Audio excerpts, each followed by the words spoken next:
welcome to our weekly SonRise Project call where we are here together in this safe space filled with love and compassion and our desire to heal ourselves and our families. God grant me the serenity to accept the things I cannot change, the courage to change the things I can, and the wisdom to know the difference. And I am so delighted this morning to have our very special guest with us today, Janine Horne. She's been with us two times previously, and this is literally about 1 year ago she was here, literally almost to the day. And she's back with us this morning for a perfect topic around how can we go beyond surviving to thriving. And so before we jump into the conversation, let me tell you about Janine. She is phenomenal. So, Janine is a sought after healthcare professional who holds the prestigious title of board certified advanced holistic nurse, along with many certifications and degrees, and a Master of Science degree in nursing education. She has a career that spans over 20 years and has honed her expertise in community health, nursing leadership, and clinical research. She's an award winning entrepreneur, dynamic keynote speaker, and the compassionate heart behind Zen Well Studios, which is a certified Black owned and media business enterprise. Her experiences in surmounting her health challenges have provided her with unique insights into the transformative power of embracing change. Her journey of healing underscores the significance of courage in achieving profound personal growth. From her beginnings as a paramedical esthetician to her advancement to Director of Clinical Development for federally qualified health centers, Janine has consistently upheld the belief that true wellness emerges at the nexus of science and spirituality. Her credentials have equipped her to integrate evidence based practices with intuitive approaches, resulting in experiences that address both the scientific and spiritual needs of individuals. I love that. And I always read the Serenity Prayer, which is all of that. I love it, love it, love it. Under Janine's leadership, Zenwell Studio has earned numerous small business awards for its community impact and innovation. She captivates audiences with her stories of resilience, data driven insights, and self care strategies, which we're going to jump into in a moment. And her genuine approach to wellness makes her message powerful and relatable. She and her team offer meditation, sound healing, IV hydration, and fitness coaching, and more to schools, senior communities, corporations, and nonprofits. Each service is founded on her steadfast dedication to respect everyone's distinct journey, to foster hope when it seems unattainable, and to effect enduring transformation in body, mind, and community. So I am so happy to have you here with us this morning again, Janine. Welcome back and good morning. Good morning, Kelly. Thank you so much for having me. It's a pleasure to be here. Hello to all the Sunrise family on the line. I'm happy to Yes. share my stories and hopefully if, we could reach just one person out there, that's always my goal and mission. Absolutely. And every week, at least one person is reached. And so I want to start with, your background and how you decided to be in this space of creating the Zenwell Studio and all of what you do. Yeah, this topic this morning is pretty much my whole life journey in a sense. Mm-hmm. Sometimes I didn't even know that I was in survival mode because it was the way of operating for so long that it became very Mm-hmm. ingrained in who I was. And I just figured, I'm a soldier, I'm strong, I power through, I'm able to be there for any and every one. But over the course of the years, I learned that that's not necessarily the way that we were meant and built physiologically and spiritually to operate. So, my Right. background, I'm a registered nurse, but I became a nurse later in life. That's my second career. I've always been an entrepreneur. As you mentioned, I started off as an esthetician, a makeup artist. I did some consulting for dermatology practices. I've always been in like the creative field in a sense. And I recognized that there was a need to go further. So at a certain point, maybe about 15 years ago, I became a registered nurse. At the time, I have three children altogether. My oldest is 22, almost 23, and then I have 6 and 7-year-old boys. So when I was in nursing school, my daughter was about maybe 6 years old at the time. I put myself through school. It was something that I recognized that I needed to do in order to advance my own education and my perspectives in my career. Because at Mm, a certain point, you hit a threshold and a ceiling, and you just feel like, what's next? What can I do next in mhm, order to make my life better and the lives of others around me? I as a single mother growing up, it was very difficult for me to figure out and how to navigate the healthcare system without having the proper financial backing, educational backing, and the advocacy or the voice to speak up for myself. So after becoming a nurse, I was really drawn to public and community health nursing, in which case, mhm, primarily my background has been working in underserved, high-risk, vulnerable populations through way of federal qualified healthcare centers, which are FQHCs. FQHCs are health clinics that have the ability to see patients regardless of their ability to pay. So we don't turn mhm, anyone away if they don't have insurance. We treat anyone and everyone as humanly as possible. Um, mhm, this this right now, it's extremely my passion. If you all know me, you know that this is something that I like live and breathe because I believe in it mhm, on a very visceral soul level. And the things that are happening right now in our current society like affect me on an even greater scale because of knowing how many populations are marginalized and are left out of being able to take care of themselves on a holistic level, which brings us into the whole part of empathy. So I love this. right.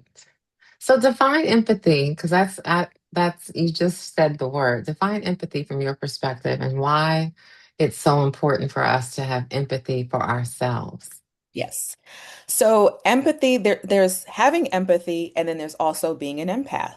So having Mm-hmm. empathy is the ability to resonate with someone's story, being able to putting yourself in someone else's shoes to understand and recognize maybe the challenges or the struggles that they are going through, and having a kind heart and a softness towards that. It's also the capacity to see things through their world, even if that is not your particular story, but being able to resonate Mm-hmm. with them. Got it.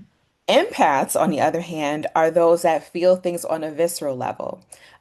I totally consider myself an empath. People can talk to me and tell me their story, and I feel it in my body.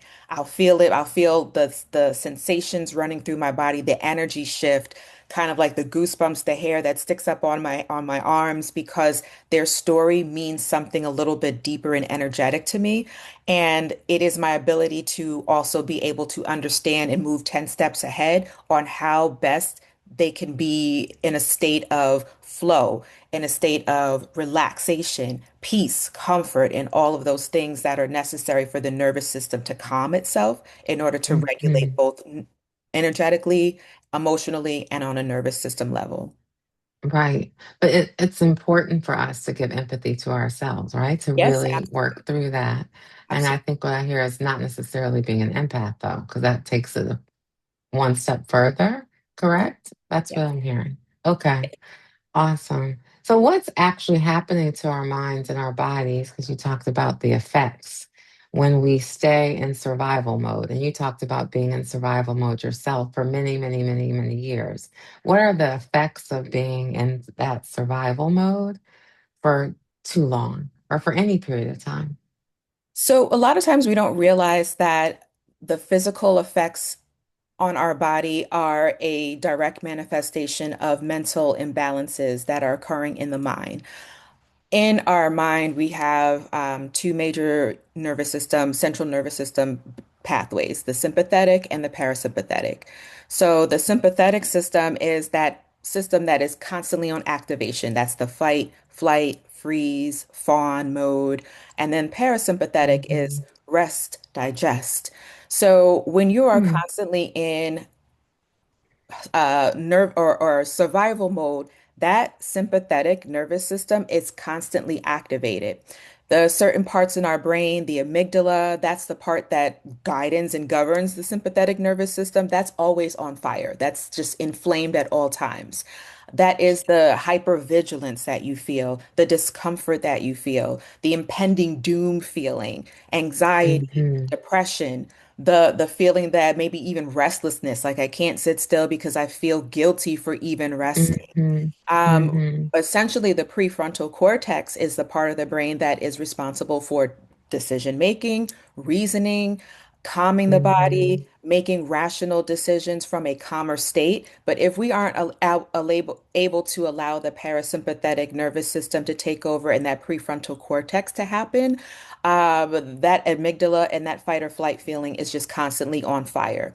And if we're not aware that there is another way to heal and another way to be as a person, we start to then develop physical symptoms as a late stage manifestation. And a lot of times these symptoms are related to so many other things that you're not realizing that it may have something to do with the high levels of stress that you're feeling, the increased level of cortisol, high blood pressure, respiratory conditions because you're not breathing. Sometimes you go throughout the day and you realizing like I've been holding on to I haven't even like took a break, a pause even between some of the words that I speak, with people Mm-hmm. or just in general because you're so in your body.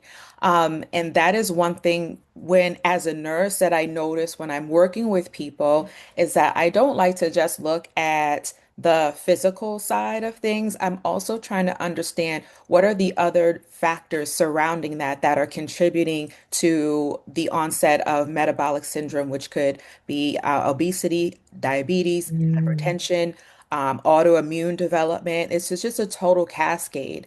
And we have all of these, we want to rebuild the neuroplasticity in the brain, reshaping things so that we are thinking differently and embodying differently so that we are not constantly in this hypervigil state all the time. Um, so But essentially, how, that's what happens.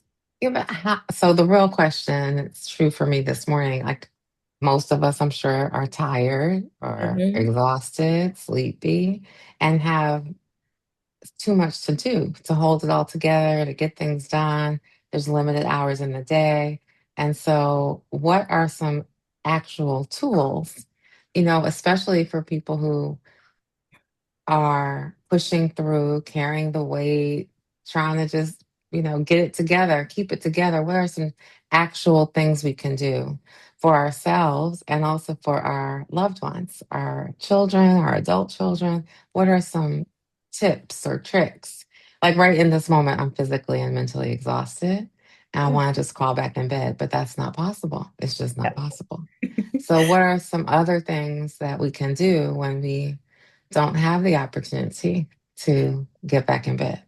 So that's a great question because, sometimes in theory it sounds great, but in practice it's like, yeah, okay, but how do I manage and get through the day? Mm-hmm. I'm sure there's Mm-hmm. a number of people on the call right now can identify themselves as caregivers, whether they Yes. are taking care of young families, older adults, grandparents, aging parents, and find themselves caught in the middle between both of Yes. those dynamics and are feeling Mm-hmm. overwhelmed, overstimulated, absolutely feeling like, where is my chance and my opportunity to take care of myself? I That's right. think the first thing is to start to practice radical acceptance, Yes. understanding where you are right now and giving yourself grace and mercy for the things that you're responsible for, and understanding that, take a deep breath, calm your nerves for a second. When you start to feel that spiral happening, like, oh my gosh, it's almost 10 o'clock and I have all of these wonderful things to do, or all these crazy things that I need to do today, and I don't know when I will find the time to rest. At some point, there has to be some emotional flexibility that you need to give to yourself, the responsiveness, understanding that you are only but one person. Sometimes it's saying no to things. Sometimes it's Mm-hmm. taking a look at your calendar and being realistic about what are some things that I can say no to in this next season. We're pretty much halfway through the year, right? June is coming in Mm-hmm. tomorrow, essentially, and we want to look at where have we been and what do we not no longer want to carry through to the rest of 2026 in order for us to feel present in our own body. Mm-hmm. That could look like establishing clear and concise boundaries. That could also be saying no to certain situations or things or obligations that don't really necessarily need your presence. Um, Also, just recognizing where you have come, how far you've come in your journey, and really understanding that, there's a lot that you're responsible for, but what can you delegate? What can you delegate to Mm-hmm. someone else realistically? Because we want that control. We want to feel like I got it, I can do everything. But Mm-hmm. that also taps back into that self-abandonment, the rejection that you might feel. Rejection is like, well, I've asked for help before in the past and I didn't get it. So now I'm ingrained and it's in my mind that I'll just do it myself. If I want things done right, I'll do it myself. But it's Mm-hmm. also you're burning yourself out because you're asking maybe the wrong people for help. Um, that also sense of, abandonment. Maybe Mm-hmm. as a child, you had to learn to parent yourself. So as an adult, you've carried that through to the point Mm-hmm. where you are always the one that people go to for help and assistance, but you don't have the same support. Maybe that's changing your energy, changing the environment that you're around to be with more like-minded individuals that are able to sustain the type of energy and frequency that you're on. Um, Mm. and creating joy. So you may have a packed agenda, but you have to carve some time out of the day just for you to reset, whether that is just Yes. taking a deep breath, stepping away from something for a minute, getting some rest. Sure, you may have a lot of things that you've got going on, but your body will sit you out if you don't at some point sit yourself out. And then not feeling guilty for that. Mm-hmm. I hit a wall, Mm-hmm. right? I hit a wall, maybe I would say January or February, where I just like completely crashed. I had been doing so This year, much. recently, 2026. Okay. Absolutely. Absolutely. A Mm-hmm. couple of months ago. Over the last few years, I've been doing so much, excuse me, No to problem. keep my business going. It's been a passion of mine, so I throw everything into that. But also, that was Mm-hmm. my way of distracting myself from the real deeper issues and root causes of things that I was going through. Um, I decided to get back into therapy. That was really, really amazing and very helpful for me. I started a number of years ago, but then I gave myself that excuse. I'm too busy right now. I can't add another thing onto my plate. But Mm-hmm. after going through extreme burnout and like literally mentally, physically, emotionally, all the things, I had to sit myself out. Otherwise, I was not going to be able to move any forward.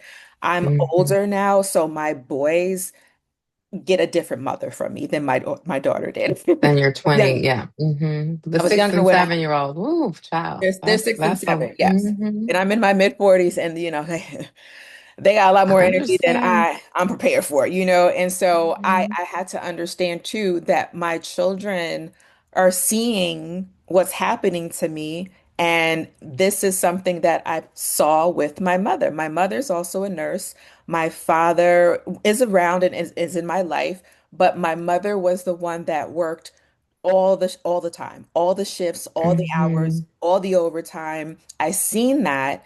And when you have parents that are making things work and then one that's just kind of there but not really present emotionally, there's a disconnection that happens. And I Yes. found that I was starting to become more like my mother by throwing myself into work, making sure that my children are taken care of, but neglecting my needs. That is Mm. depression. That is anxiety. Late stage, I have ADHD. I only really came to terms with that as an adult in my 40s. Um, Mm-hmm.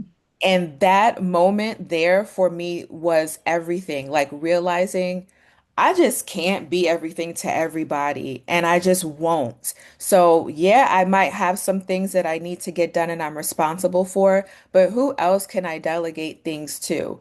Sometimes my daughter doesn't need me to solve all her problems. She's an adult now. Radical acceptance. You have to make Mm-hmm. decisions and choices for yourself.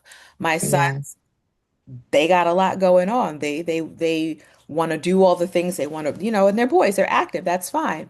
Um, but I have to alter my schedule.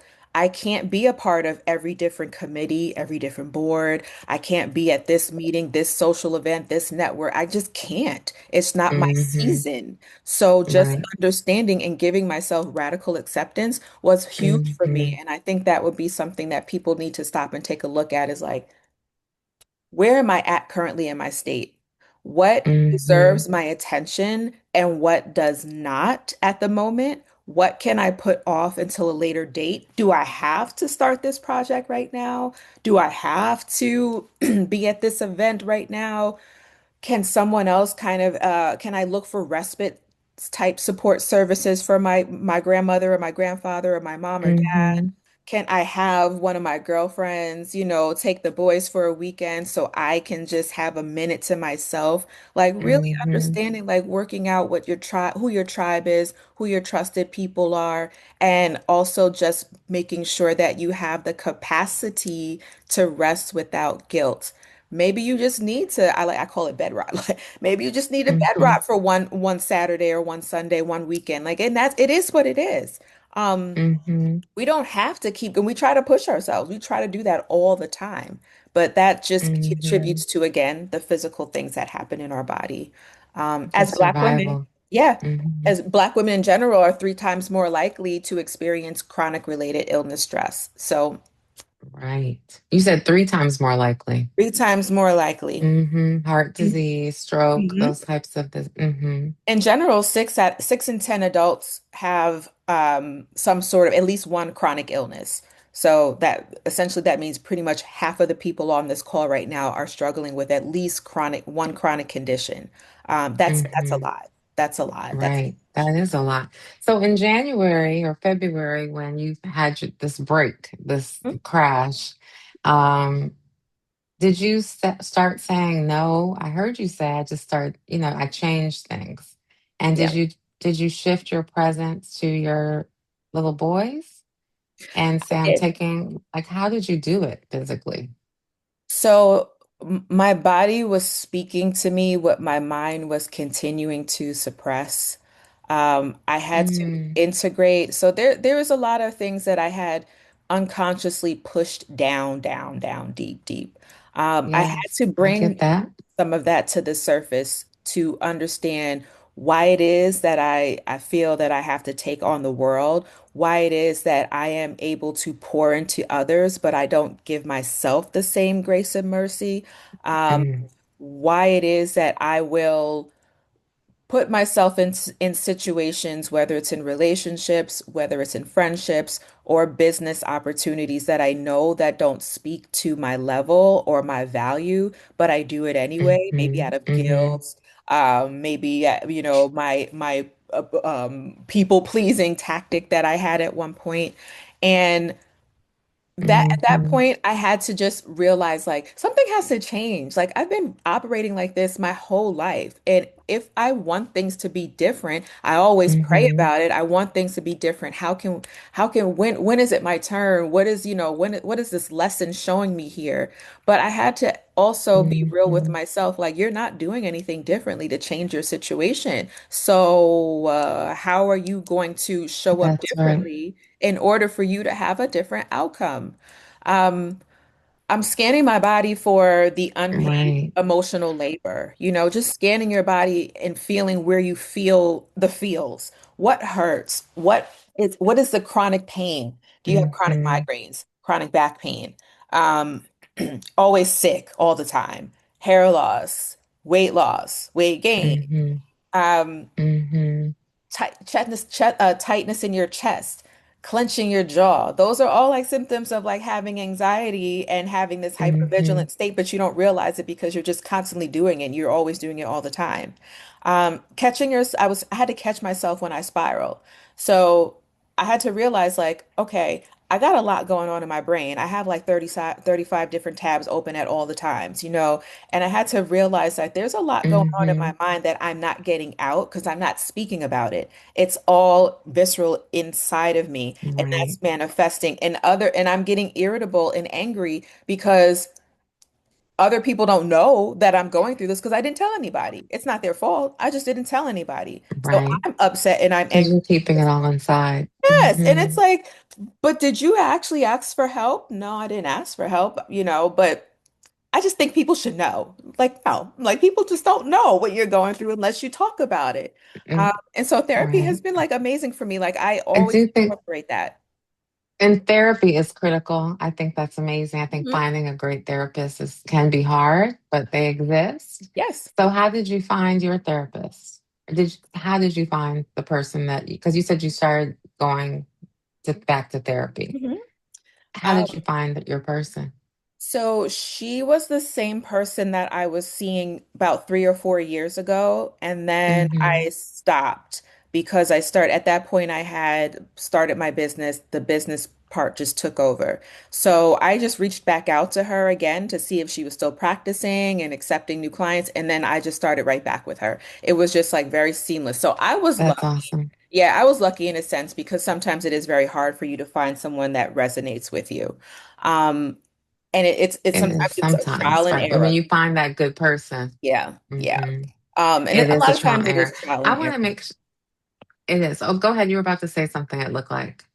I No, no, think no. I I was may just have gonna cut you say off. like that, and that in addition to incorporating my mindfulness tools. So that was another thing that was difficult for me is like I help other people with the same things that I'm struggling with. Like I already know I have the tools. I know how to meditate. Yes. I know how to breathe. I can do yoga. I can do, sound bath healings. I can do all those things, but I was not doing it for myself because I'm constantly facilitating it for others. So when I don't, How what about that? Say that again. what am I I can doing? relate.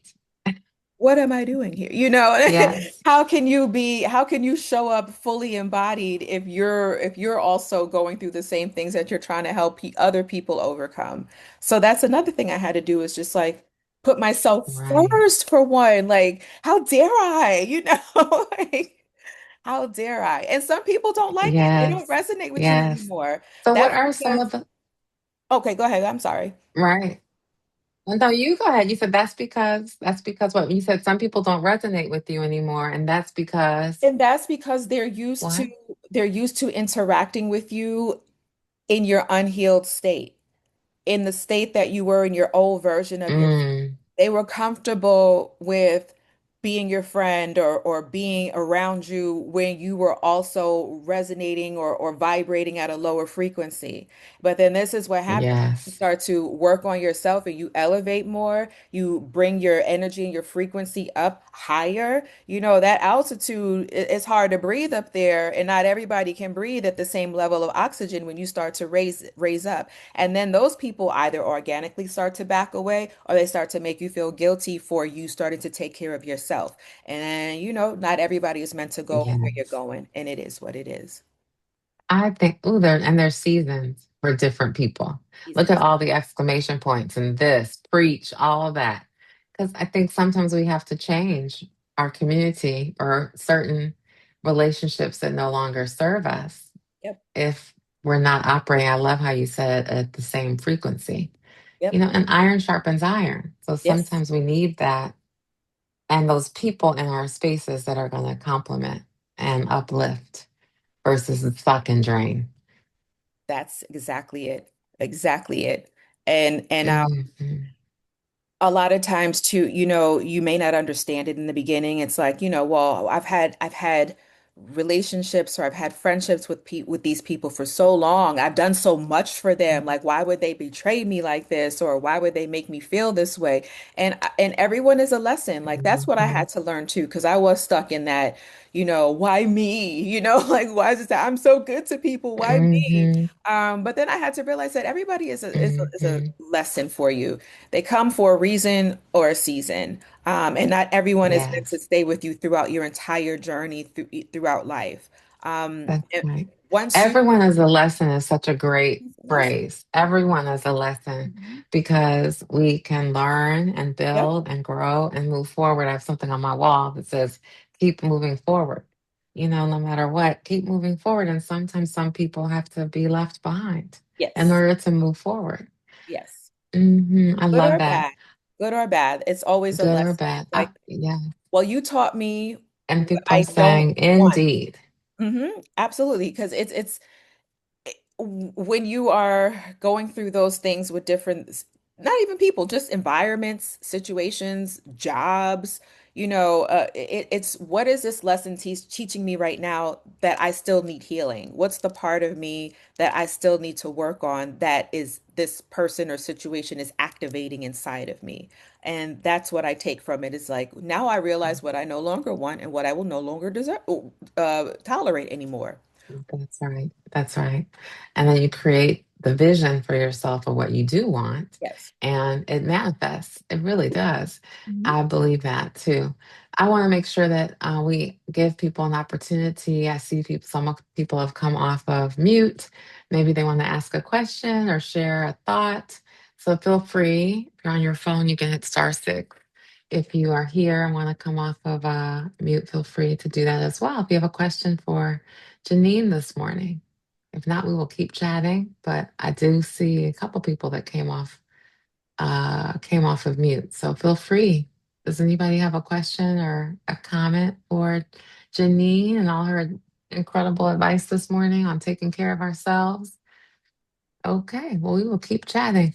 So, was there ever a time that you in your life with your eldest, your daughter, or even currently with the boys, where, and you share a little bit of this, you talked about January and February, you had a break, and you really, it was like a meltdown. Have there been other times in your life that were like that?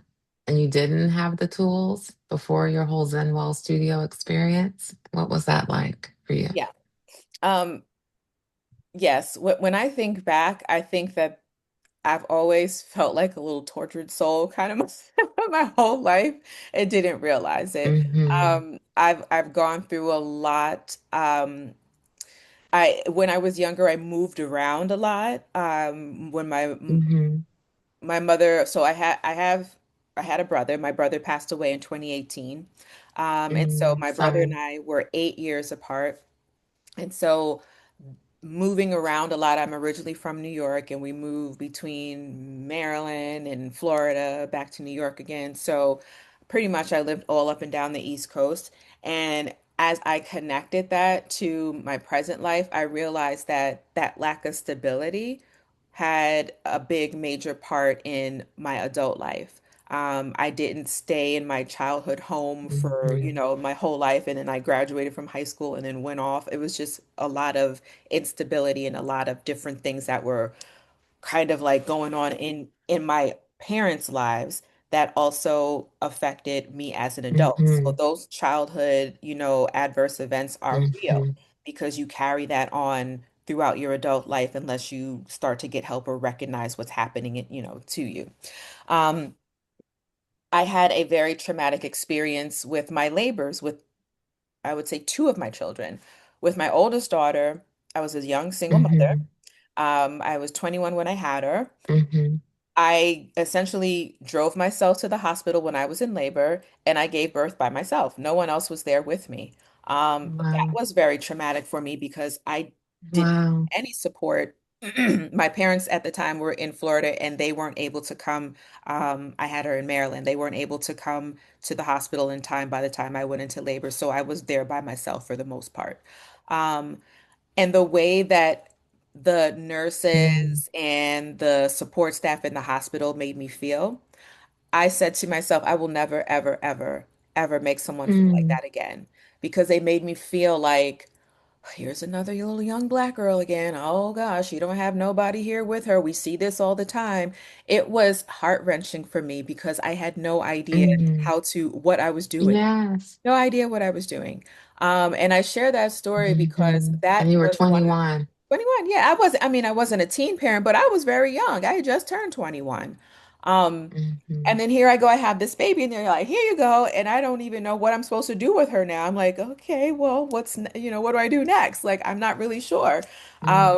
But I had to dig deep into myself and figure out what was the next step moving forward after this so that I don't feel like this again. And I don't ever have, or I don't ever let someone else who comes in my presence feel like that. That was one of the major driving forces of me becoming a nurse is I wanted to resonate with those that have that same feeling but don't resonate or don't have the same relationship with others because they don't look like you. Um, and especially when it Yeah. comes to the healthcare setting. So if you don't feel comfortable with your provider, whether it's your doctor, nurse practitioner, anyone, you're not going to be 100% transparent about what you're going through because you don't want Mhm. to maybe feel judged or maybe feel like, your information is used against you. And so sometimes you can suffer because you're not being fully honest about the whole picture that's going on. And Right. so health was not as big of a deal as it is now as it was 20 years ago. It was, straight, we're going to just put you on medication straightforward. Like that was always the go-to. You have postpartum. We're going to just put you Mhm. on meds and then, go from there. That's not always the answer because maybe my situation was very in a fight right now in that moment, and it did not help for me to be on medication because that trades one problem for another.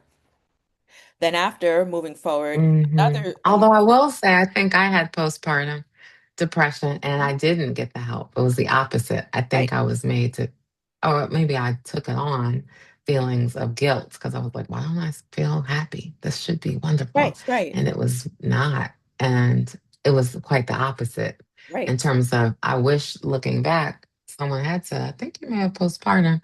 Let me give you something to Yep. help, you know? Help So I regulate. think Yeah, it just depends. Every case is different. yep. And to Well, you your don't point, know. though, You don't your know that it's provider, postpartum. You don't really you know don't, that. but you need a provider you can trust. And if you don't have that person, then you need to find someone else. That's, Yes. I think, another key Yep. lesson. So that's important. And someone just wrote in here, everyone and every experience is a lesson and or a blessing. We're met with mirrors in every space That part. and we can enter. This all resonates so, so deeply. I agree. I love that part about the mirror because that has been something that's been apparent over the last few years. What I recognize in clients and also in myself is that the certain people that you meet that come into your life, they do essentially mirror some parts of you that are unhealed. Like if you think about the things that Hmm. irritate you the most about somebody else, but it's also like, well, what is it in me that is still left unsaid and unhealed that makes me so irritated by this person?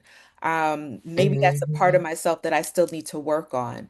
Or you may have admiration about someone, maybe because they are, more outgoing or more vocal and can express needs a bit Hmm. differently. And you may feel like, "Oh, she's always got something to say." But maybe that's the part of you that it's suppressing your own need for, expressing yourself because you're not doing it, but you see someone else doing it and that kind of irritates you about them. Right. So Right. I'm very big in people that are in your life mirror some sort of part of you, whether it's good or bad, that you need to start to heal. Exactly.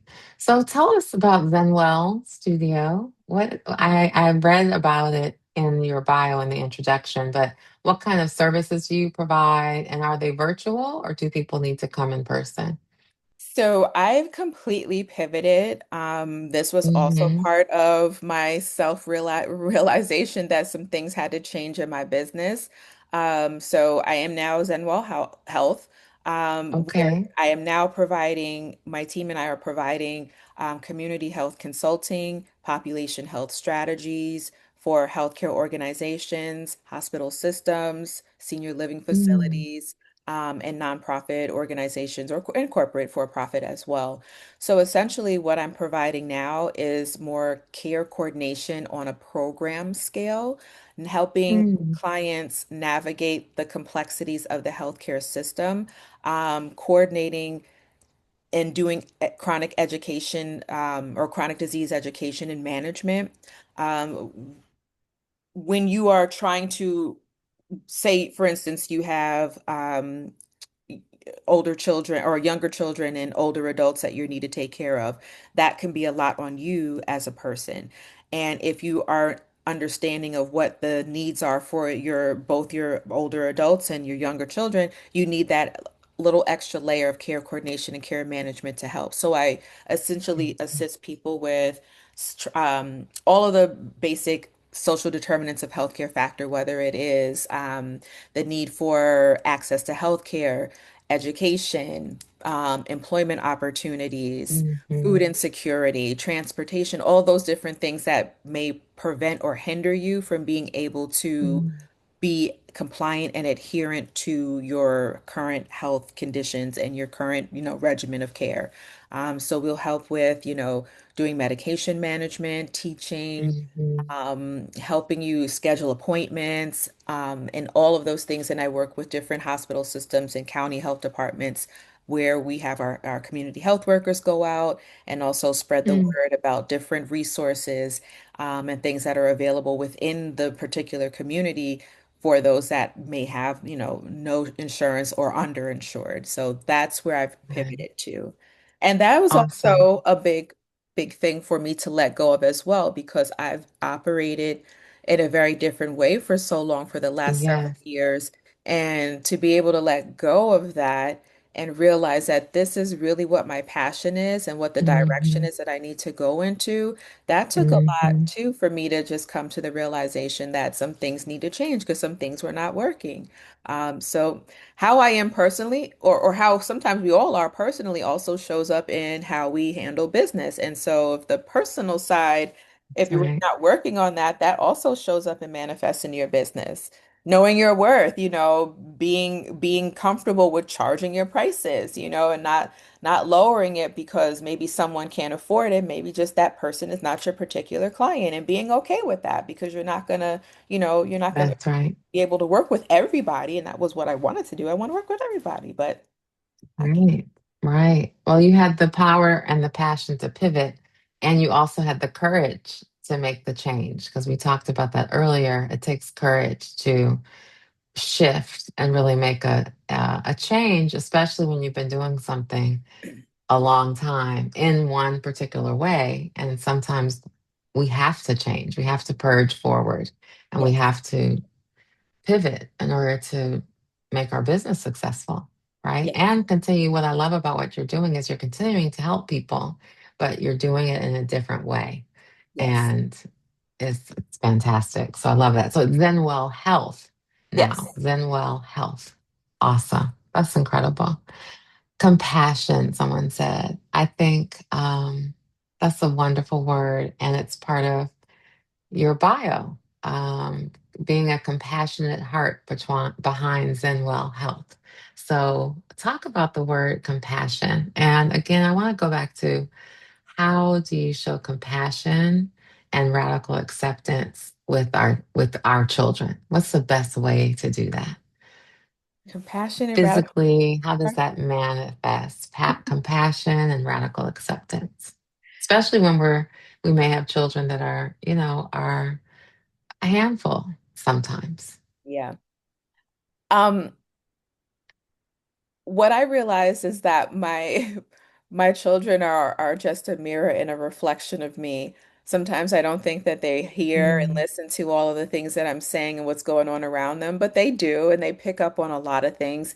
And one thing I noticed in my older son, my 7-year-old, is that when he gets angry and frustrated, he reminds me of myself of when I was getting angry and frustrated. He would kind of have the same kind of mannerisms.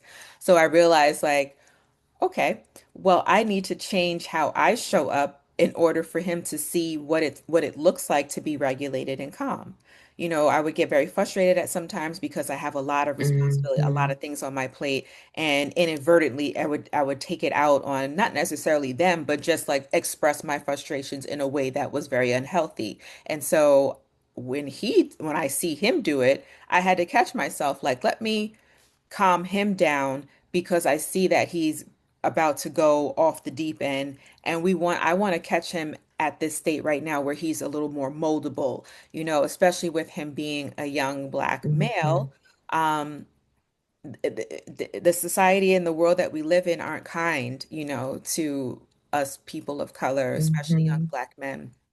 And the last thing that I want to do is Hmm. to impart any childhood um, adverse events onto him that will continue on. And the point is to Hmm. break that generational curse in the lineages that we have taken on from things that we've learned from our mother learned from her mother, and so forth and so on. So who is going to be the catalyst of change? It has to start with somebody. So I wanted to start with me, with my daughter as That's well. right. She struggles with a lot of different things that I see in myself with her. And I'm like, okay, wait a minute. I Hmm. was here, this reminds me about 20, and I'm over here looking at her. This reminds me of myself, a few years ago, and it is a reflection of me. And it was a mirror. It's a Hmm. mirror. I'm like, this is how I would act Our before. children are a mirror. I love that. Yes, and the decisions Hmm. I would make, and I see some things reflected in her, and I'm like, wow, this is really coming full circle for me. So I have to practice radical acceptance that there were some things that I wasn't doing or handling properly that I see that my children are taking on those traits, and I have to then now do my best to help mitigate that so that they don't carry on yet again. Hmm. And that was something that was like a real eye opener for me. And Hmm. I'm like, whoa, this is interesting that what's happening right, especially because my two kids are, or my three, they're on different ends of the spectrum. She's an adult, and then I have still two younger ones. So I am still kind of taking on a lot of the things and a lot of the ways that I coped still into my adult life in my 40s. And that I really have to pay attention to that. Yes. And what a blessing that you have an opportunity to do it again. I mean, when I say that, I tell people all the time we have one chance to get it right as a parent. We can work for the rest of our lives. But when they're little and when they're growing up, it's such an opportunity to listen to them and do all the things that you're practicing because you know what to do. A lot of us, didn't do it so perfectly the first time and don't necessarily have little ones coming behind us to have another chance. So I think it's a fantastic opportunity. And I love the notion that our children are a reflection of us. They internalize what they see, what they hear, how they experience us.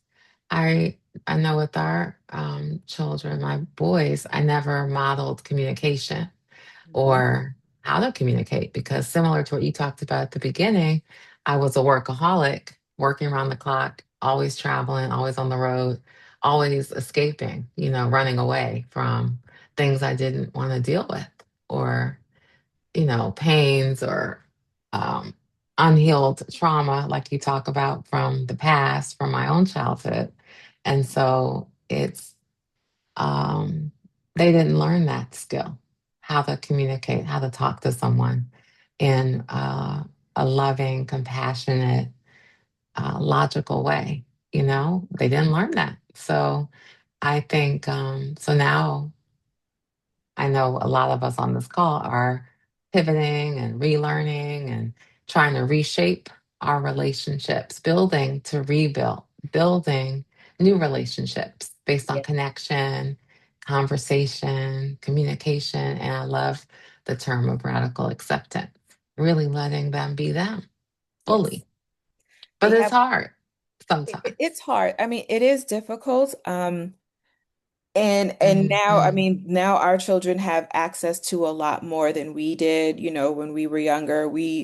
If we Hmm. wanted to learn about different aspects, we had to go into the encyclopedia and look stuff up. Like That's right. I now, remember. you go to the library, you gotta go to the card catalog and the microfiche and pull up information that Hmm. way. But now they And remember. right in their Uh-huh. hand. So it's very different. We resonate very differently now. Exactly. They're not outside as much anymore. It's like a punishment. Like, I don't want to go outside. What do you mean? Mm-mm. But Exactly. they And need that's to, all and we that's did it. and all we knew. Hmm. Hmm. Hmm. This has been phenomenal. I think this compassion conversation, I'm looking to see if there's any notes. People are saying it's so good. Everyone's a lesson indeed. Dr. Vicky has all kinds of big bullseyes. all throughout. So I love this conversation this morning. And it's so right on time. As I said, I am physically exhausted, mentally exhausted. And I'm going to use some of your tools, breathing, taking a pause. That's my goal for the next day or so. Well, and one of the things is I went to Dr. Vicky's sound bath healing this past week. And that was like amazing for Okay. me because I'm always the one that's usually facilitating something. So I don't enjoy, I don't get the Hmm. chance to fully embody it the same way when I'm the one receiving. So that was like wonderful for me to just Yes. actually be able to sit in silence and receive the sounds and the frequency and the vibrations from the instruments. And that made me like, that just helped me so much. Like the healers need healing as well. So Yes. just doing something like that for myself, that was Yes. very small, but it was very, very like beneficial and helpful. Um, Getting massages more frequently, talking to like-minded individuals. I have to surround myself with other women, other people, other men, everybody in general that are a little bit smarter than me. Like I don't want to Hmm. be the smartest person in the room all the time where everyone is coming to me for the Hmm. information. I don't grow that way. So just elevating your circle, That's the right. people that you're around, that are going to put you and place you in different positions that you didn't think were possible because now you have different connections and different environments to draw off of more knowledge. And so that was, I mean, Yeah. that's just key and golden right there. Yes, I love that. I love that. I'm soaking it all in this moment. And I think it's so divine that this was our topic today. Because normally on Sunday mornings I pop up, I'm ready to go. I'm, full of energy. And today it's a little different. So I appreciate you, all your wisdom. I'm so grateful for you. It was lovely seeing you in person last night. Yes. And I want to just give one last chance before we wrap up. If anyone has any questions for Janine, feel free. Oh, there's a comment that says, my healing space is close to the water. I agree. Same for Yes. me. Yes. Yes. And Yes. someone else says, this is my first time here. Thank you for providing this safe space to discuss and share what is so important for our individual and collective healing journeys. For me, learning self compassion has been key. I agree completely. And welcome. Happy to have you here. So we are going to wrap up. I'm going to give you the last word, Janine. Please share like a couple of your core nuggets of tactical things we can do as parents and caregivers for ourselves and for our loved ones today. Any message that I speak about and I share with other individuals in group settings or one-on-one is also for me as well. It is not me coming from a Mhm, space where I read something in a textbook or a social media caption and I'm just relaying that information. It is absolutely lived mhm, experiences.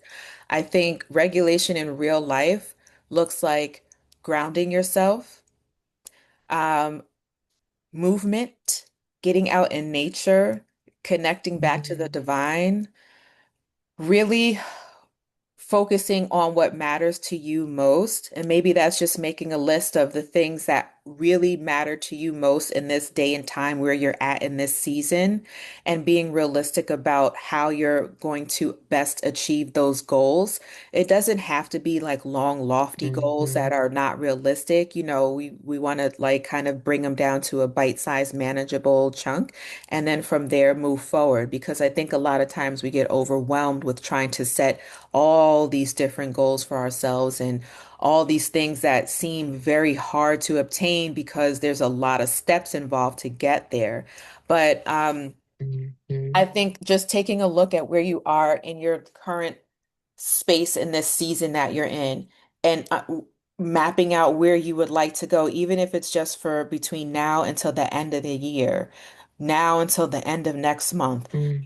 June is coming. This is fresh new energy. Now until the end of the day. How about that? Exactly. Now till Fresh the end of the day. what no longer serves Mhm, you, what you're no longer in alignment with, leave it here in May and start anew in June. You have chances, God willing, to keep it going mhm, and to start over. And it's never ever too late. There's no such thing as that. You can start over at any point. You can become a whole different person. You can shatter identities at any point in time and create a whole new archetype, like you're not held Yes. to your traumas or your past mistakes. Praying, giving yourself grace and Right. mercy, and allowing yourself to just evolve into what Mhm. God, what spirit, what the divine wants you to become is the key point. That is a perfect key point to end on. Thank you for that. I so appreciate you being here this morning. It's fantastic to have you with us. Like I mentioned, you were here a year ago and you were fabulous then and fabulous today. And I appreciate you. Thank you. I'm Thank you. going to turn it over to Dr. Vicky to close us out in a prayer. A friend of mine says that Dr. Latanya Taylor says that if it's in the Mm, chair, it's in the room. Mhm. And I just want to mm, thank you both for your transparency today because I'm not tired, I'm tired. That's how we used to say it in the South, like just exhausted. I think that's a theme. Um, I want to just acknowledge, Janine, I thought about you and I saw the moon last night. I don't know if you all saw the full moon last night. It was absolutely beautiful and mm, bright mm, and replenishing and full. It was so full. And so today, God, we thank you mm, for the reminder of self compassion, to give ourselves grace that is sufficient, new mercies available to us every day, and favor that continues to surround us. Thank you for the wisdom that is consistently shared and poured into us via the SonRise Project. Thank you for Kelli and Dee. Thank you for Janine today, for every good and perfect gift comes from you. Thank you for every household, every parent, every mother, father, every child represented in this space today. Thank you that we don't have to be anxious for anything, but in everything with prayer and supplication, all we have to do is ask and you will provide and give to us. So thank you for renewed strength today. Thank you for permission to rest, for permission to give ourselves a break, for permission to say no and still show up as who we are. Thank you for this space, this sacred space of the SonRise Project, where every week we are given another shot of growth, of wisdom, of peace, love, and strength. Now bless us the rest of this day and bless us to come back together again on next week to receive more of you, to become better people, better parents. And we give you glory for all of these things. In your name we do pray. Amen. Have a powerful day, everyone. Amen. And I love you. Love you, Kelli. Go get some rest. Love you too. Love you too. Big sister. And thank you, Janine. And Thank you. everybody have a fabulous day. Alicia from the 1212 community will be with us next Sunday. She's coming back to talk about the power of journaling, which I think is another big piece. And it'll be a nice build on what you share with us today, Janine. So Thank thank you for being here. Thanks, everyone. Have a wonderful, beautiful day and week. We'll see you next Sunday. Okay, thank you guys. Bye Bye. bye.